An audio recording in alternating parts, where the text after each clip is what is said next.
کہ ان دنوں میں ایک روزہ رکھنا 1000 دنوں یا 100 دنوں میں روزہ رکھنے سے زیادہ افضل ہے۔ اب اس کا مطلب یہ نہیں ہے کہ اگر آپ ایک طرف نیکیاں بھی کر رہے ہیں جی تو ایک دوسری طرف گناہ بھی کر رہے ہیں۔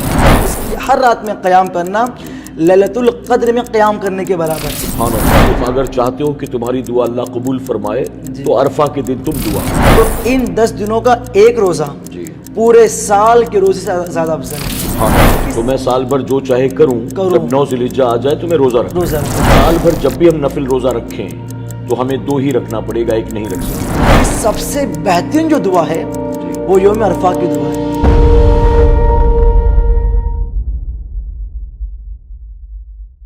السلام علیکم ورحمۃ اللہ وبرکاتہ۔ الصلاۃ والسلام علیک یا رسول اللہ، الصلاۃ والسلام علیک یا حبیب اللہ، الصلاۃ والسلام علیک یا نبی اللہ، وعلی آلک واصحابک یا نور اللہ، صلی اللہ تعالی علیہ وسلم۔ میرے پیارے آقا علیہ الصلاۃ والتسلیم کے پیارے دیوانوں، خاتون جنت حضرت فاطمہ الزہرا رضی اللہ تعالی عنہا کی کنیزوں، عالمی تحریک سنی دعوت اسلامی کے پوڈ کاسٹ میں ایک بار پھر آپ تمام کا استقبال ہے۔ آپ جانتے ہیں کہ ماہ ذی الحجہ قریب ہے اور اللہ رب العزت نے اس ماہ مبارک میں 2 عظیم عبادات کو رکھا ہے، ایک ہے قربانی اور دوسرا ہے حج۔ اللہ رب العزت نے جن لوگوں پر حج کو فرض فرمایا، اپنے فریضے کو ادا کرنے کے لیے وہ مکہ معظمہ پہنچ چکے ہیں، اور اللہ نے جن پر قربانی کو واجب فرمایا انہوں نے قربانی کی تیاریاں شروع کر دی ہیں۔ لیکن ماہ ذی الحجہ میں صرف یہی 2 عبادات نہیں ہیں، بلکہ اللہ رب العزت نے اس ماہ مبارک کے پہلے عشرے کو، جسے عشرہ ذی الحجہ کہتے ہیں، 1 تاریخ سے 10 تاریخ کو بڑی فضیلت عطا کی ہے، اور حضور اکرم صلی اللہ علیہ وسلم نے اس عشرہ ذی الحجہ کے بہت سے فضائل بیان کیے ہیں۔ آج کے پوڈ کاسٹ میں انشاءاللہ ہم اسی کو سمجھنے کی کوشش کریں گے کہ عشرہ ذی الحجہ کے فضائل کیا ہیں، اور اللہ رب العزت ہمیں یہ عشرہ عطا فرمائے تو ہمیں اس میں کون سی عبادت کرنی چاہیے۔ آج کے پوڈ کاسٹ میں ہماری اور آپ کی تربیت کے لیے ہمارے ساتھ ایک خاص مہمان موجود ہیں، مولانا مفتی رضوان نجمی اشرفی صاحب قبلہ، جو انشاءاللہ ہمیں اور آپ کو بتائیں گے کہ قرآن مقدس میں ماہ ذی الحجہ کا یا عشرہ ذی الحجہ کا ذکر کہاں پر آتا ہے، یا حدیث مبارکہ میں حضور اکرم صلی اللہ علیہ وسلم نے عشرہ ذی الحجہ کے یا ماہ ذی الحجہ کے کیا فضائل بیان فرمائے ہیں۔ تو ہمیں اور آپ کو شروع سے آخر تک اس پوڈ کاسٹ میں بنے رہنا ہے، سننا بھی ہے، سیکھنا بھی ہے، اس نیت کے ساتھ کہ اللہ تبارک تعالی ہمیں عمل کی بھی توفیق عطا فرمائے۔ تو آئیے گفتگو کو شروع کرنے سے پہلے معمول کے مطابق آپ تمام کی طرف سے اور اپنی ٹیم کی طرف سے مفتی صاحب قبلہ کا استقبال کرتے ہیں، اور اس کے بعد پھر انشاءاللہ گفتگو کا آغاز کرتے ہیں۔ السلام علیکم ورحمۃ اللہ وبرکاتہ۔ وعلیکم السلام ورحمۃ اللہ تعالی وبرکاتہ۔ قرآن مقدس میں کیا عشرہ ذی الحجہ کا کہیں ذکر موجود ہے، یا پھر ماہ ذی الحجہ کا کہیں ذکر موجود ہے، اور حدیث مبارکہ میں حضور اکرم صلی اللہ علیہ وسلم نے اس ماہ مبارک کے کیا فضائل بیان فرمائے ہیں، یا عشرہ ذی الحجہ کے کیا فضائل بیان فرمائے ہیں، آپ اس پر ہماری رہنمائی فرمائیں۔ نحمدہ و نصلی علی رسول الکریم، اما بعد، فاعوذ باللہ من الشیطان الرجیم، بسم اللہ الرحمن الرحیم۔ وَيَذْكُرُ اسْمَ اللَّهِ فِي أَيَّامٍ مَّعْلُومَاتٍ وَقَالَ فِي مَقَامِ آخَرٍ وَالْفَجْرِ وَلَيَالٍ عَشْرٍ۔ سبحان اللہ۔ صدق اللہ العظیم۔ الصلاۃ والسلام علیک یا رسول اللہ صلی اللہ تعالیٰ علیہ وسلم۔ اپنے خطبے میں جس آیت کریمہ کی تلاوت کی ہے، اس میں اللہ رب العزت نے ارشاد فرمایا وَاذْكُرُوا اسْمَ اللَّهِ فِي أَيَّامٍ مَّعْلُومَاتٍ، سبحان اللہ۔ اور ایام معلومات یعنی جانے ہوئے دنوں میں اللہ کا نام لو، اللہ کا ذکر کرو۔ سبحان اللہ۔ اگر حضرت عبداللہ بن عباس کی تفسیر ہم پڑھیں گے جی تو اس میں روایت ملتی ہے فَاذْكُرُوا اللَّهَ فِي أَيَّامٍ مَّعْلُومَاتٍ، ایام العشر، یعنی اللہ رب العزت کا جو ذکر کرنا ہے، اللہ کی جو عبادت کرنا ہے، وہ ایام معلومات میں کرنا ہے۔ اور پھر آگے فرماتے ہیں اس سے مراد ایام العشر ہے، یعنی اسے ہم عشرہ ذی الحجہ کہتے ہیں، اس میں اللہ کی عبادت کرو۔ یہ حضرت عبداللہ بن عباس کی روایت ہے اس آیت کے مطابق۔ حضرت علی کا بھی یہی قول ہے کہ ایام معلومات سے جو مراد لیا گیا ہے، حضرت علی فرماتے ہیں اس سے عشرہ ذی الحجہ مراد ہے۔ سبحان اللہ۔ تو پتہ چلا حضرت عبداللہ بن عباس، جی حضرت علی، ان حضرات کا قول یہ ہے جی کہ ایام معلومات سے جو مراد ہے جی وہ عشرہ ذی الحجہ مراد ہے۔ سبحان اللہ۔ دوسری آیت کریمہ میں اللہ رب العزت نے ارشاد فرمایا والفجر جی ولیال عشر، اور قسم ہے اس صبح کی اور 10 راتوں کی۔ سبحان اللہ۔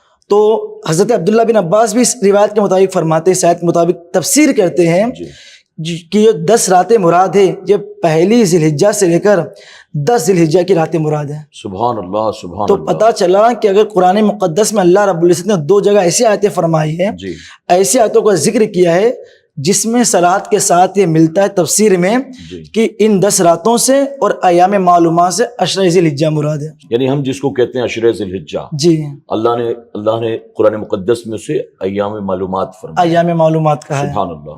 اور اس کی 10 راتوں کو فی ولیال عشر کہا ہے، اچھا اور 10 راتوں ہیں، یعنی سبحان اللہ۔ قسم جب انسان کھاتا ہے تو ایک محبوب چیز ہی کھاتا ہے جی جو بہت مبارک ہو، بے شک بہت بابرکت ہو۔ بے شک۔ تو پتہ چلا کہ اللہ رب العزت جس قسم کی یاد کر رہا ہے جی وہ مبارک چیز ہے، اور مبارک چیز کوئی عام چیز نہیں، عشرہ ذی الحجہ ہے۔ سبحان اللہ۔ اب میں اس کو حدیث سے ثابت کروں۔ جی سب سے پہلے حدیث حضرت عبداللہ بن عباس کی لیتے ہیں، سبحان اللہ۔ جن کے بھی ہم تفسیر بیان کیے، جی اب ان کی حدیث لیتے ہیں، ان سے مروی ہے۔ وہ روایت کرتے ہیں حضور رحمت عالم صلی اللہ تعالی علیہ وسلم نے ارشاد فرمایا ما من ایام العمل الصالح فیہن، کہ اللہ، اور آگے فرماتے ہیں وَأَحَبُّ إِلَى اللَّهِ من هذه الأيام العشر، سبحان اللہ۔ فرماتے ہیں کہ ان 10 راتوں میں یا ان 10 دنوں میں جو عبادت کی جائے تو یہ عبادت اللہ رب العزت کو اتنی محبوب ہے، اتنی محبوب ہے کہ اور دنوں میں جو عبادت کی جائے اس سے زیادہ محبوب ہے۔ سبحان اللہ۔ آگے فرماتے ہیں، اب صحابہ کرام نے عرض کیا یا رسول اللہ صلی اللہ تعالی علیہ وسلم وَلَا الْجِهَادُ فِي سَبِيلِ اللَّهِ، جی کہ کیا رسول اللہ صلی اللہ علیہ وسلم اگر کوئی شخص عام دنوں میں جہاد کرنے جائے جی کیا وہ بھی، اس کی فضیلت بھی ان دنوں میں جو ایام میں، ان ایام میں جو عبادت کیے جائیں، کیا یہ جہاد سے بھی افضل ہے؟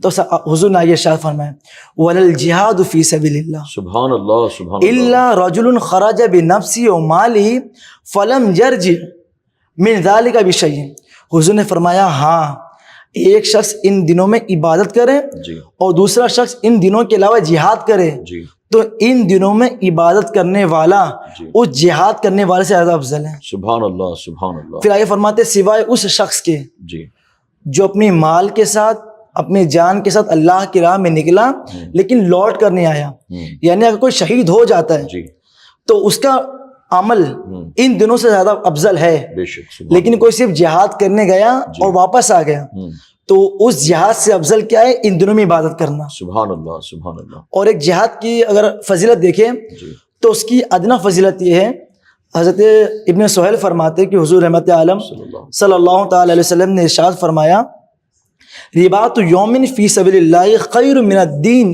دنیا ما علیہا، سبحان اللہ۔ یعنی لڑائی نہیں کر رہے، جنگ نہیں کر رہے، جی صرف جہاد میں گیا اور چوکی داری کر رہے ہیں، جی تو یہ عمل دنیا کے تمام چیزوں سے زیادہ افضل ہے۔ سبحان اللہ سبحان اللہ۔ لیکن اب یعنی ذرا وہ خود تلوار لے کر مقابلے میں نہیں اترا، نہیں اترا، بلکہ مجاہدین کی چوکی داری کر رہا چوکی ہے، داری کر رہے ہیں، رات وہ آرام کر رہے ہیں تو خیمے کا پہرا دے رہا ہے، پہرا دے رہے ہیں، تو اس کی فضیلت اس کی فضیلت یہ ہے۔ سبحان اللہ۔ جو چوکی داری کرا جی اس کی اتنی فضیلت آئی ہے، جی اور جو انسان جہاد کرے، جنگ کرے، بے شک۔ اور جو انسان جہاد کرے، جنگ کرے، اس کے بارے میں حدیث میں آتا ہے، حضور نے فرمایا جس کے قدم جہاد میں غرد آلود ہو جائے اس پر جہنم کی آگ حرام ہے۔ سبحان اللہ سبحان اللہ۔ تو اس میں کچھ مخصوص عبادت ہے، جیسے اللہ نے فرمایا کہ ان راتوں میں اللہ کا ذکر کرو، جی اللہ کی ذکر کرو، تسبیح، تسبیح بیان کرو۔ تو اس میں کچھ خاص عبادات ہیں یا پھر اللہ کا ذکر کیا جائے؟ عبادت ہر طریقے سے ہوتی ہے، ہاں ایک عبادت ہوتی ہے انسان نماز پڑھتا ہے، ایک عبادت ہوتی ہے انسان رات میں نوافل کی کثرت کرتا ہے، بے شک۔ ایک عبادت انسان روزے رکھتا ہے۔ کہ حضور رحمت عالم صلی اللہ تعالی وسلم نے ارشاد فرمایا ما من ایام احب الی اللہ ان یتعبد له فیها من عشر ذی الحجۃ ویعدل صیام کل یوم منها بصیام سنۃ، کہ ان دنوں میں ایک روزہ رکھنا 1000 دنوں یا 100 دنوں میں روزہ رکھنے سے زیادہ افضل ہے۔ سبحان اللہ سبحان اللہ۔ یعنی اگر انسان ایک روزہ رکھے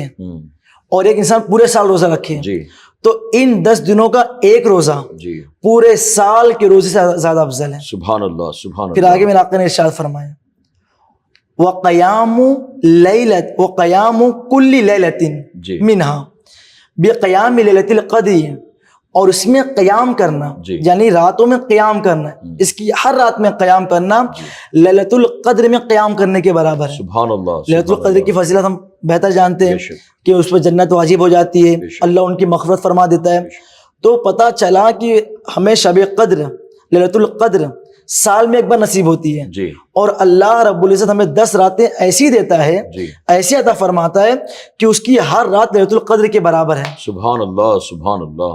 یعنی اگر اللہ رب العزت عشر ذی الحجہ عطا فرمائے جی تو یہ سونے کی راتیں نہیں ہیں سونے کی راتیں نہیں ہیں. بلکہ سوئی ہوئی قسمت کو جگانے کی راتیں. بے شک. سبحان اللہ سبحان اللہ. اور حضرت عبداللہ بن عمر فرماتے ہیں جی کہ حضور رحمت عالم صلی اللہ تعالی علیہ وسلم نے ارشاد فرمایا ما من یوم اعظم عند اللہ احب الیہ من عمل الصالح فیہن من هذه ایام العشر. سبحان اللہ سبحان کہ اللہ. حضور صلی اللہ علیہ وسلم نے ارشاد فرمایا کہ اللہ کے نزدیک کوئی دن زیادہ معزز نہیں ہے سوائے ان دنوں کے. سبحان اللہ یعنی اللہ رب العزت کو اور دنوں سے زیادہ یہ 10 دن محبوب ہیں. سبحان اللہ. فاقہ فرماتے ہیں فَاقْصِرُوا فِيهِنَّ مِنَ التَّحْلِيلِ وَالتَّكْبِيرِ وَالتَّمْحِيدِ. سبحان اللہ. لہٰذا تم اس میں اللہ کا ذکر کرو. کیسا ذکر کرو؟ تحلیل یعنی لا الہ الا اللہ کی کثرت کرو، سبحان اللہ. تکبیر یعنی اللہ اکبر کی کثرت کرو، سبحان اللہ. اور آگے فرماتے ہیں والتحمید یعنی الحمدللہ کی کثرت کرو. سبحان اللہ. تو پتہ چلا کہ ان 10 دنوں کی عظمت ہر اعتبار سے، حدیث کے اعتبار سے، قرآن کے اعتبار سے ہم دیکھیں تو بڑی معزز والی چیز ہے یہ. سبحان اللہ. اسے ہم معمولی سمجھتے ہیں. جی ہوتا یہ ہے کہ جب کسی کی فضیلت نہ معلوم ہو بے شک. تو وہ دن ہم یوں ہی گزار دیتے ہیں، عام دنوں کی طرح گزار دیتے ہیں. جی لیکن یہ ہماری تحریک کا احسان ہے کہ ہمیں یہ موقع عنایت فرمائے کہ ہم اس کی فضیلت پر بات کر رہے ہیں، سبحان اللہ. لوگوں تک یہ پیغام پہنچا رہے کہ ابھی جو 10 دن آنے والے ہیں جی اسے یوں ہی مت چھوڑو. جی اب اس میں ایک 9ویں ذی الحجہ آتی ہے جی جسے ہم یوم عرفہ کہتے ہیں. جی اس کی حدیث آپ کو بتاؤں، حضور رحمت عالم صلی اللہ تعالی علیہ وسلم نے ارشاد فرمایا یوم سیام عرفہ احتسب علی اللہ، کہ یوم عرفہ کا جو روزہ ہے، جی آگے فرماتے ہیں مجھے اللہ سے امید ہے. کیا امید ہے؟ ان یکفر السنۃ التی قبلہ والسنۃ التی بعدہ، سبحان اللہ. کہ مجھے اللہ سے امید ہے. حضور فرماتے ہیں بے شک. کہ اگر کوئی یوم عرفہ کا روزہ رکھے سبحان اللہ. تو مجھے اللہ سے امید ہے. حضور فرما رہے ہیں کہ اس کے پچھلے 1 سال کے گناہ جی اور آنے والے آئندہ 1 سال کے گناہ اللہ معاف فرما دیتا ہے. سبحان اللہ سبحان اللہ سبحان یہ اللہ. حضور کی حدیث پاک ہے. سبحان اللہ. تو پتہ چلا کہ 8 دنوں کی فضیلت تو ہے ہی ہے، بے شک. لیکن جو 9 ذی الحجہ آ رہی ہے جی وہ بھی کوئی معمولی ذی الحجہ نہیں ہے، سبحان کوئی اللہ. معمولی دن نہیں ہے، جی بلکہ اس میں انسان اگر ایک روزہ رکھ لے جی تو اللہ کی رحمت سے امید یہ ہے جی کہ اللہ پچھلے 1 سال کے گناہ اور ہونے والے آئندہ 1 سال کے گناہ معاف فرما دے. سبحان اللہ. لیکن ایک بات یہاں کوئی یہ نہ سمجھ لے جی کہ آپ گناہ کرتے جاؤ، جی 1 سال کے گناہ تو معاف ہو گئے روزہ رکھ کے، تو یہ اللہ کی رحمت امید ہے. بے شک.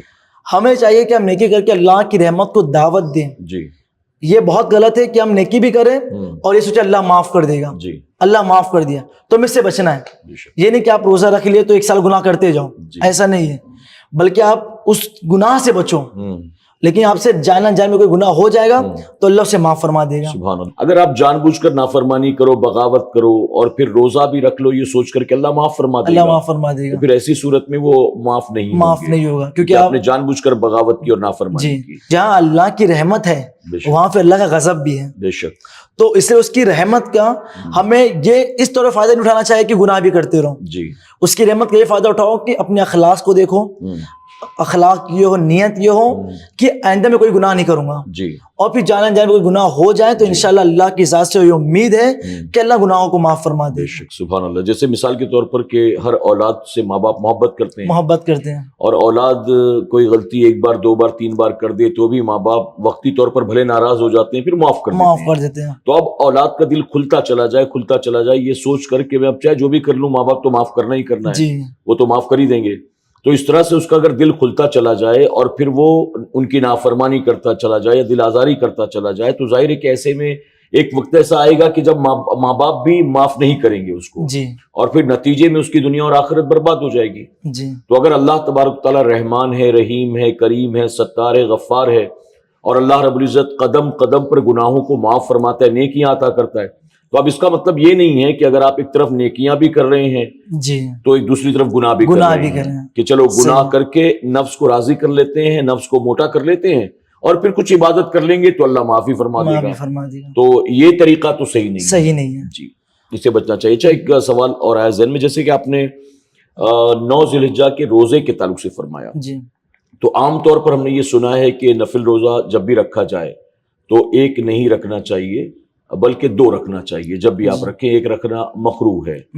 تو یہ صرف جو ہے ماہ محرم کے عاشورہ کے تعلق سے ہے، یا سال بھر جب بھی ہم نفل روزہ رکھیں تو ہمیں 2 ہی رکھنا پڑے گا، ایک نہیں رکھ سکتے ہیں؟ اس کا کیا مسئلہ ہے؟ اس کا مسئلہ یہ ہے کہ صرف جو آپ نے کہا محرم کے حوالے سے صرف کوئی مسئلہ ہے کہ حضور نے فرمایا کہ اس وقت دوسرے لوگ بھی روزہ رکھ رہے تھے، جی 10 محرم الحرام، 10 محرم، ہاں، عاشورہ کے دن، ہاں، تو حضور نے فرمایا ان سے مشابہت نہ ہو جائے، ہاں، تو لہٰذا تم 2 روزے کر کے اپنے آپ کو امتیاز کر لو جی کہ ان کا معاملہ الگ ہے اور ہمارا معاملہ یہ ہے، حضور کی امتی کا معاملہ ہے کہ وہ 1 روزہ نہیں 2 روزہ رکھتے ہیں۔ یہ صرف اسی حوالے سے ماہ محرم کے حوالے تاکہ سے ان کی مشابہت نہ ہو، ان کی مخالفت نہ ہو۔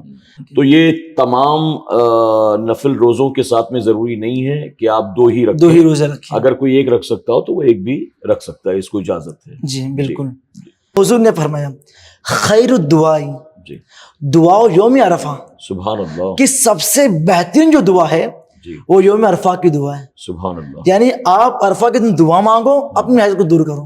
سبحان اللہ، اور دن تو ہیں یہ دعا مانگو، اللہ کی رحمت ہے، بے شک، اللہ اپنے بندوں کو کیوں نہیں جو مانگ رہے اسے دے گا، بے شک، لیکن ایک خاص دن ہوتا ہے، جی تو حضور نے خاص دن کی تخصیص فرما دی کہ سب سے بہتر جو دعا مانگنے کا جو دن ہے جی وہ عرفہ کا دن ہے۔ سبحان اللہ، یعنی جو لوگ میدان عرفات میں ہوتے ہیں حجاج جی کرام، اللہ رب العزت ان کی بھی دعا قبول فرماتا ہے، قبول فرماتا ہے، اور جو وہاں نہیں ہیں دنیا میں چاہے جہاں بھی ہیں، جہاں بھی ہے اگر وہ 9 ذی الحجہ کو یعنی عرفہ کے دن وہ دعا کریں تو اللہ ان کی دعا کو بھی دعا قبول قبول فرماتا ہے۔ فرماتا ہے۔ اور حضور اکرم صلی اللہ علیہ وسلم نے ہمیں گویا یہ بتا دیا کہ تم اگر چاہتے ہو کہ تمہاری دعا اللہ قبول فرمائے جی تو عرفہ کے دن تم دعا کرو، دعا کرو انشاءاللہ، کیونکہ حضور نے فرمایا بہتر دعا، سبحان اللہ، بہتر دعا کا مطلب ہے کہ آپ اور دن مانگ رہے ہو، جی مانگو منع نہیں ہے، ہاں لیکن یہ اللہ کا محبوب دن ہے، سبحان اللہ، تو آپ اس میں مانگو تو اللہ اپنے بندوں کو اور زیادہ نوازے گا۔ سبحان اللہ، سبحان اللہ، اب انہی 9 ذی الحجہ سے ایام اور شروع ہوتے ہیں، کچھ ایام جی جنہیں کہتے ہیں ایام تشریق۔ سبحان اللہ،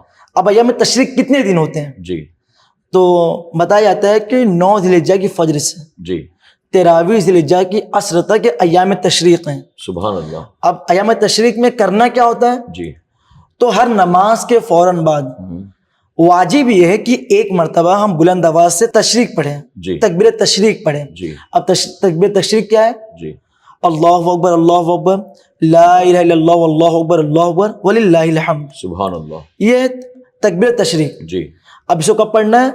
9 ذی الحجہ سے لے کر 13 ذی الحجہ کی عصر تک جی ہمیں پڑھنا ہے۔ جی اب لوگ کنفیوز ہوتے ہیں ہاں کہ پڑھنا واجب ہے، افضل ہے، ضروری ہے، جی نفل پڑھ کے جیسا کہ نماز ختم ہوئی اب سنت پڑھ لے تب پڑھے یا اس سے پہلے پڑھے۔ جی تو مسئلہ یہ ہے کہ جیسے آپ کی نماز ختم ہو، بلند آواز سے ایک مرتبہ پڑھنا واجب ہے، اچھا، ایک مرتبہ پڑھنا یہ واجب ہے۔ یہ جب بجماعت پڑھیں گے تب یا اکیلے بھی یا دونوں صورتوں میں؟ نہیں، یہ جماعت سے آپ نماز پڑھ، جماعت مستحبہ جسے کہتے ہیں، ہاں تو جب جماعت مستحبہ ادا ہوئی جی تو آپ کو ایک مرتبہ پڑھنا واجب ہے، اور 3 مرتبہ پڑھنا یہ افضل ہے، سبحان اللہ، لیکن ایک مرتبہ کم سے کم آپ کو بلند آواز سے پڑھنا یہ آپ کے لیے ضروری اور واجب ہے۔ یہ نہیں کہ آپ پہلے سنت پڑھے لے سب چیزیں فارغ ہو گئے، نہیں، جیسے آپ کی جماعت مستحبہ اسے کہتے ہیں، جی وہ جماعت ختم ہوئی، آپ جماعت ختم کرنے کے بعد سب کے ساتھ مل کر یا ایک مرتبہ بلند آواز سے آپ کو پڑھنا یہ واجب ہے، جی اور آپ 3 مرتبہ پڑھتے ہو یہ افضل ہے۔ اچھا، تو جب اکیلے اگر پڑھیں گے، جی اگر ہم بجماعت نہیں پڑھ رہے ہیں، جی کوئی اپنے آفس میں پڑھ رہا ہے نماز جی یا کوئی ایسی جگہ پر رہتا ہے جہاں مسجد نہیں ہے آس پاس، تو اگر وہ تنہا پڑھ رہا ہے تو کیا تنہا نماز سے فارغ ہونے کے بعد بھی ایک مرتبہ پڑھنا واجب ہوگا؟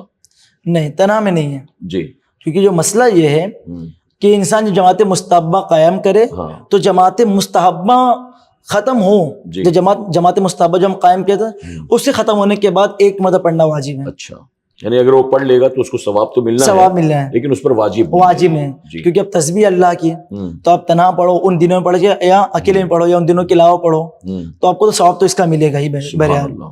یعنی 1 تاریخ سے لے کر 10 تاریخ تک کے فضائل بتائے گئے، بتایا گیا قرآن مقدس میں 2 آیت کریمہ کے ذریعے اللہ رب العزت نے اس کی فضیلت کو بیان فرمایا، جی اور پھر حضور اکرم صلی اللہ علیہ وسلم نے بھی عشرہ ذی الحجہ کی فضیلت بیان کی، جی اور پھر اس کو مزید آگے بڑھا کر اسپیشلی کیٹیگرائزڈ کیا اور 9 تاریخ کی فضیلت بیان کی، جی اور اس کے بعد میں پھر اس کو عشرہ ذی الحجہ سے آگے لے گئے جی اور پھر اس کو 13 تک پہنچا دیا 13 تک پہنچا دیا، کہ اب آپ اگر 11 کو تسبیح پڑھتے ہیں، 12 کو پڑھتے ہیں، 13 کو پڑھتے ہیں، آپ کو پڑھنا ہے واجب، اللہ اس پر بھی آپ کو ثواب عطا ثواب فرمائے عطا گا۔ فرمائے، یعنی اللہ رب العزت نے گویا اس ماہ مبارک کے صرف پہلے عشرے میں نہیں بلکہ اس سے آگے بھی ہمارے اور آپ کے لیے انعامات کا انتظام کر انتظام رکھا ہے۔ فرمائے، بے شک، سبحان اللہ۔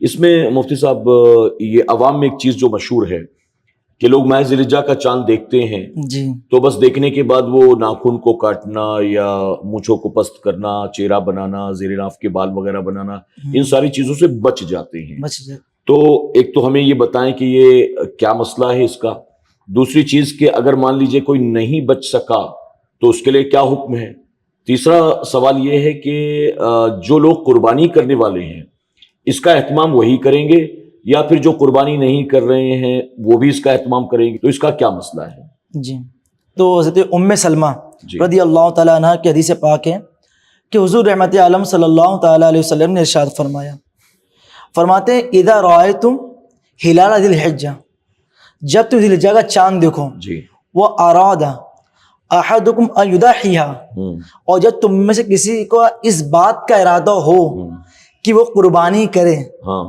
آگے حضور نے کیا فرمایا، فَلْيُمْسِكْ مِنْ شَعْرِ وَأَظْفَارِهِ، تو اسے چاہیے کہ اپنے بال اور ناخن نہ کاٹے، سبحان یہ حدیث پاک ہے بہرحال۔ لیکن اب اس کا مسئلہ کیا ہے، اب یہ حضور نے فرمایا واجب ہے، فرض ہے، کیا ہے؟ جی کیونکہ اب بہت سی چیزیں عوام میں مشہور ہو جاتی ہے، ایسی مشہور ہوتی ہے جس پہ لوگ سختی سے اتنا عمل کرتے ہیں کہ وہ عمل کرتا ہے یہ واجب ہے، جی تو یہ حکم مستحب ہے، اچھا یعنی یہ کہ جو حضور نے فرمایا منع کیا ہے وہ ممانعت تنزیہہ ہے، یعنی اگر کوئی کاٹ لیتا تو خلاف اولا ہے، کوئی نہیں کاٹتا ہے تو اچھی بات ہے، حضور کی حدیث پہ عمل کیا، لیکن اگر کوئی کاٹ لیا تو اسے کوئی گناہ نہیں ہے۔ تو مستحب آپ نے ابھی کہا، جی تو مستحب کی ڈیفینیشن کیا ہے، مستحب سے مراد کیا ہے؟ مستحب سے مراد یہ ہے کہ اگر آپ کریں تو اچھا، ہاں اور آپ نہیں کریں ہاں تو کوئی برا نہیں، کوئی اس پہ عتاب نہیں، کوئی گناہ نہیں، اچھا یہ ہے۔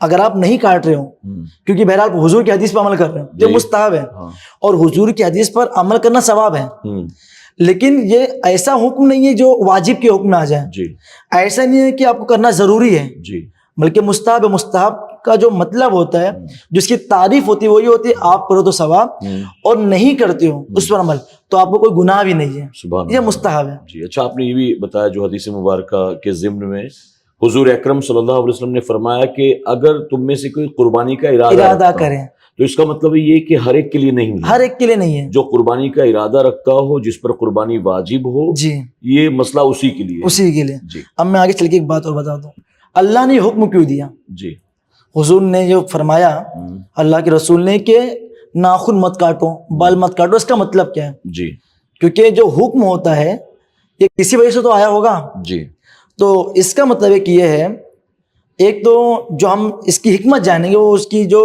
2 حکمتیں بیان کی ہے، لیکن جو اصل حکمت وہ میں آپ کو بتاؤں، جی جو مین حکمت وہ یہ ہے کہ حضور صلی اللہ تعالی وسلم نے جس اس بات سے جو منع کیا ہے اس کی حکمت کیا ہے؟ ہم جو قربانی کرتے ہیں جان کی قربانی ہے، جی کیونکہ جو قربانی پہلے رکھی گئی تھی وہ حضرت اسماعیل کی قربانی رکھی گئی تھی، جی پھر اللہ رب العزت نے دمبے کو لے کر آیا تو پتہ چلا کہ جو قربانی کا فلسفہ ہے، فلسفہ قربانی جو ہے وہ اس لیے کہ انسان اپنی قربانی دے، انسان کو یہ احساس ہو کہ میں اپنی جان کی قربانی دے رہا ہوں، تو پہلے آپ جانور لو، اس کو پالو، تو یہ ہے کہ جب آپ جانور جس حالت میں خرید رہے ہو آپ قربانی ہونے تک اسی حالت میں رہو، یعنی آپ کے ناخن بڑے بڑے رہنے دو، آپ کے بال لمبے ہیں بال بڑے رہنے دو، جب آپ یہ قربانی ہو تو اللہ کی رحمت میں سب چیزیں شامل ہو جائیں، اچھا یعنی آپ کے بال بھی شامل ہو جائیں، آپ کے ناخن بھی شامل ہو جائیں، تو اللہ کی رحمت سے آپ کے ہر جز فائدہ اٹھائے، اچھا اللہ کی رحمت میں آپ کے ہر جز ملوث رہے. جی تو اس لیے ضروری یہ ہے جو حکم دیا گیا ہے کہ آپ کے ہر اعضاء پہ اللہ کی رحمت ہو. اس لیے حضور نے فرمایا. احناف کے نزدیک جو اس حدیث کا مطلب وہ یہ ہے کہ یہ حدیث مستحب ہے اچھا اور یہ ممانعت تنزیہی ہے، یعنی بس ناپسند ہے. اچھا ہاں لہٰذا کوئی واجب نہیں، آپ بہت سختی سے عمل مت کریں. جیسے آپ کی ضرورت ہے ناخن کاٹنے کی، آپ کاٹ لیجئے. ناخن چھوٹے تو مت کاٹیے تاکہ اللہ کی رحمت کو شامل ہو جائے.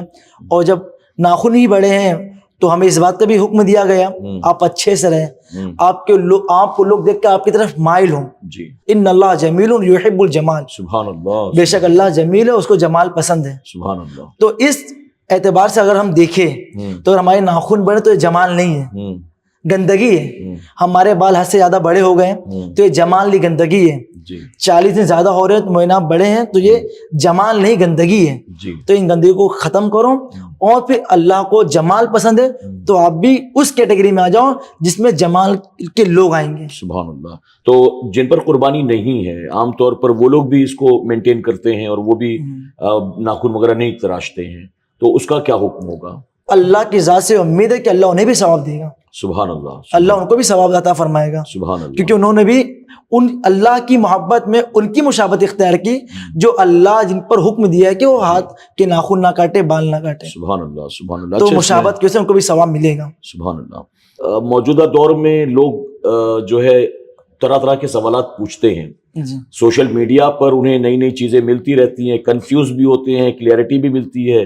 تو ایسی صورت میں جب عاشوراء کے فضائل بیان کیے جاتے ہیں، عشرہ ذی الحجہ کے فضائل بیان کیے جاتے ہیں، لیلۃ القدر کے فضائل بیان کیے جاتے ہیں، تو اس کو کیا کمپیئر کرنا چاہیے یا اللہ نے ان سب کو فضیلت دیا ہے، کسی کو کم کسی کو زیادہ؟ اس کا کیا مطلب کیا مانا جائے اس کے لیے؟ عشرہ ذی الحجہ میں اللہ نے جو فضیلت رکھی ہے یہ باقی دنوں میں نہیں رکھی ہے. اچھا.